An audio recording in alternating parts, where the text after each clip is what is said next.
आज सोमेश थोड़ी लाल-लाल टी-शर्ट में है और एक फ़र्क ये भी है कि आज हम बाज़ार लाइव रहने के दौरान ये चर्चा कर रहे हैं, क्योंकि सोमेश जी को कहीं-कहीं की यात्राएँ करनी हैं। तो पहले तो यात्राओं के लिए शुभकामनाएँ और ये बाज़ार में आपने जो टी-शर्ट पहन रखा है, उसका कोई संबंध है क्या?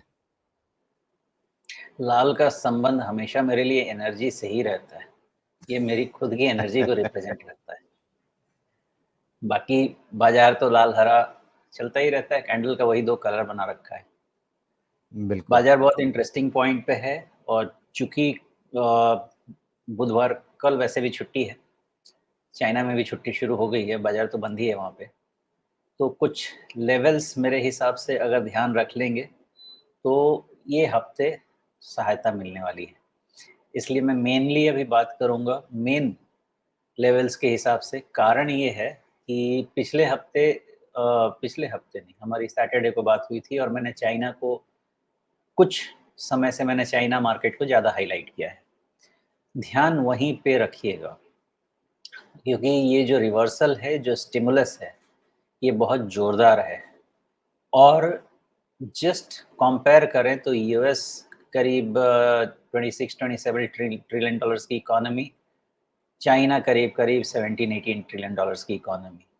70 वैसे डिफरेंस 10 ट्रिलियन डॉलर का दिखता है, लेकिन स्ट्रेंथ बहुत कम नहीं रहेगी। कहने का मतलब ये है कि फ़ाइनेंशियल मसल पावर चाइना के पास भी मैनेजमेंट के लिए कम नहीं है, जो शुरुआत हो चुकी है और अगर शुरुआत हुई है, तो ये बीच में रुकेगी नहीं। कारण है, बहुत समय हो गया मैंने इस चीज़ को डिस्कस किया था कि कैसे China supply led GDP push से डिमांड लेड जीडीपी पुश की तरफ जा रहा है, बिकॉज़ पहले चाइना मेनली सप्लाई साइड से जो गवर्नमेंट की तरफ से, चाइनीज़ गवर्नमेंट की तरफ से इंफ्रास्ट्रक्चर बिल्ड किए जाते थे, उसके बाद लोगों को काम के लिए इनवाइट किया जाता था। उल्टा हुआ है पहली बार वहाँ पे मैं देख रहा हूँ, जहाँ पे वहाँ पे इकोनॉमिस्ट गवर्नमेंट को एडवाइस करना शुरू कर चुके हैं। आई थिंक 2-3 महीना हो गया, 3 महीना के ऊपर ये डिस्कशन हो गया मुझे जहाँ तक याद है। वहाँ भी भारत और यूएस की तरह डिमांड लेड ग्रोथ की बात की जा रही है और ये जब बात होगी तो फिर डायरेक्ट चैलेंज यूएस और इंडिया जैसे इकोनॉमी के लिए बनेगा, जो कि डिमांड बेस्ड जीडीपी पे काम करते हैं।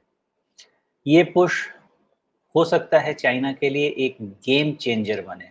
मैंने अभी तक गेम चेंजर इसलिए नहीं रखा है बिकॉज़ 3400 के आसपास आसपास शंघाई को स्ट्रगल करना होगा मेरे ख़्याल से, और फिर जैसा इसका नतीजा निकल के आएगा इस मेज़र का, उसके हिसाब से चाइनीज़ मार्केट चलनी चाहिए, बिकॉज़ जो सिचुएशन है रिवर्सल का, ये मुझे बताता है कि finally Shanghai all time high at some point in time hit करेगा। अब उसमें 2 साल लग सकता है।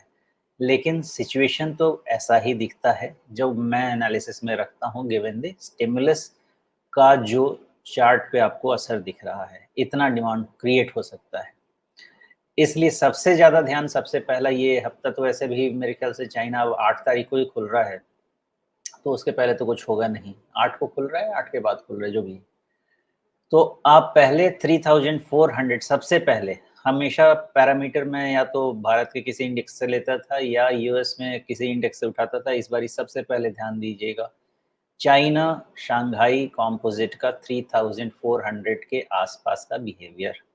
3400 के ऊपर अगर सस्टेन करने लगा और कहीं न कहीं ये पूरा मंथ निकल जाता है, ये प्रॉपर सिग्नल होगा कि यहाँ का रिव चाइना का रिवर्सल बहुत लंबा चलेगा। ये सबसे पहला, इस कैveat के साथ आज के शो की शुरुआत करेंगे और इसके अंदर में अब हम अपनी स्ट्रैटेजी को फिट करेंगे। अगर ऐसा होता है, तो भारत में क्या हो सकता है?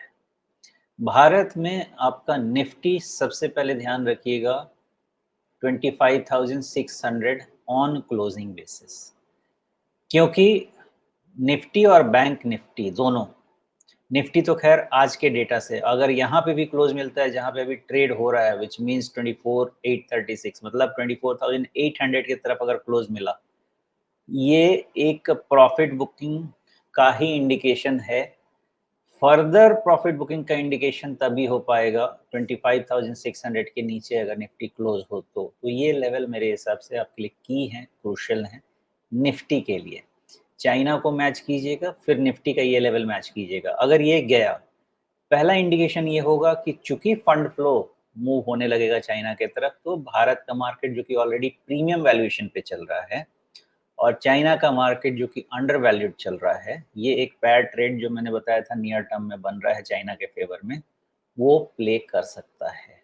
अगर ऐसा होगा तो 25,600 के नीचे निफ्टी बंद हुई तो सही जाए या गलत जाए, टेक अ स्टेप बैक, बाहर निकल जाइए, मार्केट को बॉटम बनाने दीजिए, फिर सोचेंगे कहाँ से पोजीशन लेना है। जी, तो अगर मान लीजिए ये 25,600 निकलता है, टूट जाता है, तो वहाँ पर हमें अगले स्तरों को कहाँ नज़र में रखने की ज़रूरत होगी, या अगर हम पहले से थोड़ा प्रीएम्प्ट करके चलें कि भई 25,600 टूटने का नुकसान कितना होगा? तो क्या हम ये समझें कि ये 50 डे मूविंग एवरेज जो अभी 25,000 के आसपास है और आपका एक पिछला टॉप बना हुआ है, वो भी लगभग वहीं पर है, ये 25,100 के आसपास कहीं कुछ है, तो लगभग 25,000 मान सकते हैं। क्या वो एक अगला बड़ा पड़ाव हो जाएगा कि भई 25,600 टूटा भी, तो हमारे पास 25,000 तो है ही, साइकोलॉजिकल लेवल भी है, वहाँ पे आपके पास एक पिछला टॉप है और साथ में 50 डे मूविंग एवरेज है। मेरा सजेशन ये रहेगा राजीव जी कि एक बार ये 25,600 अगर टूट गया ना, फिर नीचे के सारे लेवल्स को ओपन रखते हैं और ऊपर वाली जो रेजिस्टेंस लेवल है, उसको टूटने देने का हम इंतज़ार करें। जब तक वो नहीं टूटे, नीचे के एक-एक लेवल्स आते रहेंगे। इस कारण ये होगा कि ये जो टॉप बना है क्लोजिंग बेसिस पे कह रहा हूँ 26,200, अगर डिस्कशन याद हो तो 26,000 से हमने 200 से 250 पॉइंट का ऊपर में डेविएशन लिया था। क्योंकि यहाँ पे कोई और रास्ता तो है नहीं समझने का, तो थोड़ा ऑप्शंस का जैसे प्ले होता है, उस तरह जी, से डिसीजन लेना पड़ता है। वो डिसीजन के बाद अचानक से चाइना में स्टिमुलस शुरू हो गया है। तो इसके अगेंस्ट मेरा व्यू ये रहेगा कि अब जब तक 26,200 के ऊपर निफ्टी एक भी क्लोज नहीं ले ले, नीचे के लेवल्स को फिलहाल ओपन रखते हैं। 2 केस में ही नीचे के लेवल को वैलिडेट करेंगे। पॉइंट नंबर 1, या तो ये करेक्शन थोड़ा डीप हो। डीप कहाँ तक? 50 डीएमए, 200 डीएमए इस जंक्चर पे नहीं बता सकते। या एक कहीं बॉटम फॉर्मेशन का इंडिकेशन हो कि 25,600 ही नहीं टूटे और एक बॉटम फॉर्मेशन होने लगे। इन 2 सिचुएशन में हम नीचे की चीज़ों को नेगेट करेंगे, अदरवाइज़ फिलहाल ओपन रखेंगे। तो 25,600 के नीचे के लेवल को थोड़ा ओपन रखते हैं, देखते हैं कहाँ पे सपोर्ट लेता है। 20-30 डीएमए पे लेता है, 50 पे लेता है, 200 पे लेता है, इसको बनाना पड़ेगा सब। जी। तो क्या इसका सारांश ये है कि 25,600 के नीचे आप 25,000 के लिए भी तैयार रहें और 23,000 के लिए भी तैयार रहें, क्योंकि 200 डे मूविंग एवरेज तो वहीं पर है 23,000 के आसपास? तैयार तो सबके लिए रहना चाहिए, लेकिन पिछले कुछ समय का, काफ़ी समय का ट्रेंड यही कह रहा है कि 50 डीएमए निफ्टी छोड़ नहीं पाता है बहुत सिग्निफिकेंटली। तो बिल्कुल, 50 काफ़ी समय डीएमए हो के गया। नीचे फिलहाल तो इवैल्यूएशन नहीं करेंगे। वो तभी करेंगे जब बहुत मान लेते हैं कि एक आधा दिन अगर बड़ा शेक ऑफ दिखता है, तो वो इंडिकेशन होगा कि फंड निकल के चाइना जा रहे हैं। अभी तो ऐसा है कि चलिए आपके यहाँ भी फंड आ रहा है, चाइना में जी, भी जो एडिशनल फंड है वो मूव हो रहा है।